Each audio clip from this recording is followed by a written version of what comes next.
Hey everybody, welcome into Clearing the Benches. You know, at the NHL All-Star Game the other day, Gary Bettman addressed the media, and of course the topic of, the Arizona Coyotes and their arena situation, relocation, expansion, all of those things came up. So I put together a list of all of the cities that were mentioned in the press conferences, and I kind of went back and looked at, their history, if they had an NHL team there before, or what's going on there currently hockey-wise. So this is the list that I came up with. Before we get to that list, I just wanted to give a quick shout out to our sponsors, SunshineGirlsAZ.com. If you like fun shirts, they've got tons of hockey shirts there. They've got shirts for guys, for gals, for kids. It is a fun website. Check out SunshineGirlsAZ.com. And as always, if you punch in CTB10 in the code, you will get 10% off of your purchase. Alrighty, let's get into the first name on this list is Salt Lake City. Gary Bettman used the word aggressive twice when he said that's how Ryan Smith and the state of Utah came at him for trying to get an expansion team or a team relocated to Salt Lake City. He actually had the governor of Utah, Spencer Cox, who apparently is a big-time sports fan, reach out to Gary Bettman personally and tell Bettman, hey, when you're ready, we're already ready.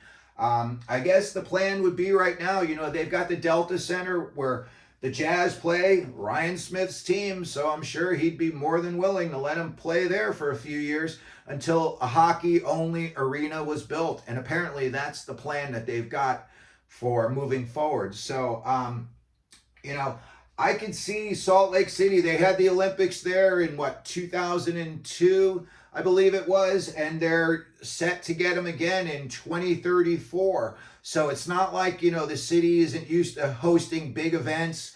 And the Olympics that were there in the past were awesome. There was no issues as far as I saw, and we went to a couple of hockey games there, and they have I think it's the Maverick hockey arena there. It's a smaller place. It's maybe like 12 or 13,000 people.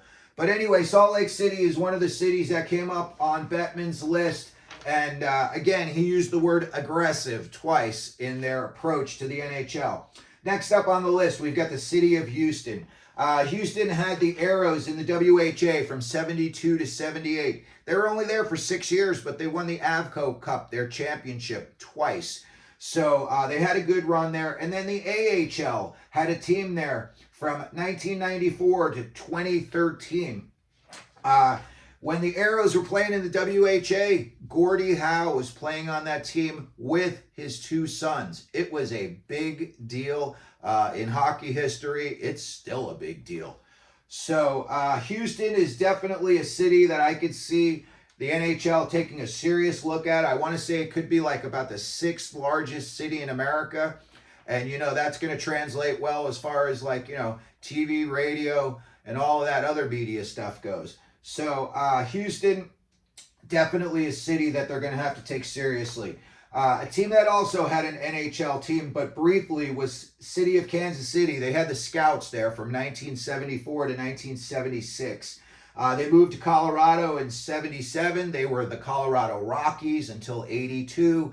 And then they pulled out and they moved on to New Jersey, where they became the Devils. Funny story was I was living in New York at the time that they were naming, the local newspapers were having a contest to name the NHL team coming in, that's now known as the Devils. But at the time, the leading name that the public people had put in was the Swamp Men. So that would have been a cool name. Next up, we've got, and I want to say one more thing. If you're interested in learning about Kansas City and their hockey history, Troy Treasure has written an awesome book that I have read, and it's called Icing on the Plains. It gives great detail into Kansas City sports history.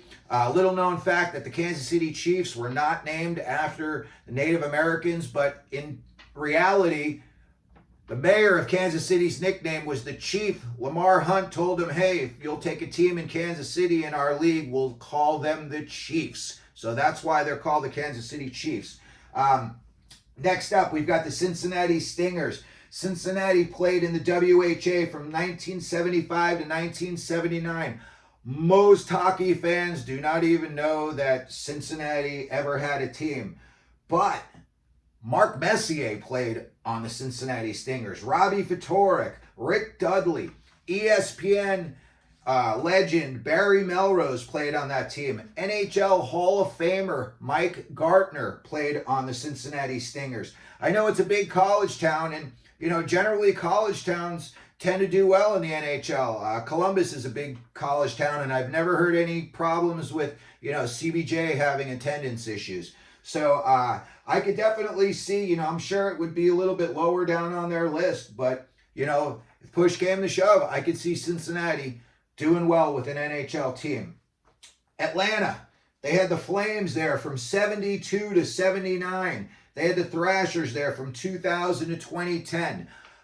As a kid, as a Ranger fan, I could not wait for when the Rangers played the Flames down in the Omni on a Friday or a Saturday night. The fans were raucous, out of control, loud, always yelling, making crazy signs. That team scored. That team fought. You want to see some awesome bench clearing brawls? You can look back to when they played the Philadelphia Flyers. Lots of big name guys played on that team. You had Tom Lysiak. You had Brad Marsh. Who else was on that team? Willie Plett was on that team. He won the Rookie of the Year one year. So, the Flames and the Thrashers didn't do so well. Attendance-wise, I think, was their downfall. I think the Thrashers, for some reason, since day one, it just didn't seem like it was going to work. I don't know why.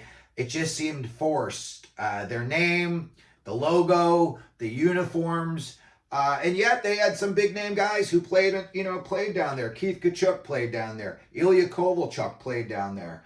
And the other thing was that Bettman alluded to the other day in his press conference. He said that the Atlanta Braves, since moving out of downtown into the suburbs, have done much better attendance-wise. So I don't know what the arena situation is down there. If they would go into the old Phillips Arena where the Thrashers used to play, I'm pretty sure the Omni is gone. But Atlanta is definitely another city that I'm hearing more and more when the rumor mill is churning. And then finally, the last name that we have on our list is Omaha, Nebraska. When you think of Omaha, I don't think of hockey. However, I looked into it, and, Omaha's got a D1 team in the NCAA that's currently ranked 20th. They've got the Lancers in the USHL. They're drawing pretty well. So, Omaha is not probably a city that's going to get an NHL team, but, when they're putting together their offer and they're saying, hey, this is what we have, this is what we could do for the NHL, you got an NCAA team that's ranked 20th. I'm sure they draw well, and the Lancers are doing well. So I could definitely see, if it needed to be, Omaha having an NHL team there. I'm sure the fans would come out and support it.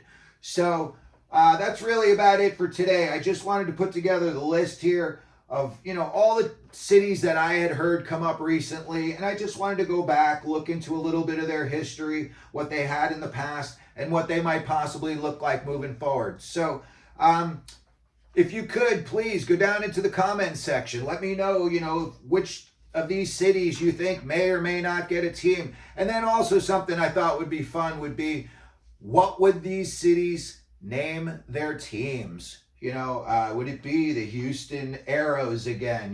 Kansas City, would it be the Plainsmen? So put that down in the comments section. If you could hit the like and subscribe button. And as we always do here at Clearing the Benches, let them know you're out there.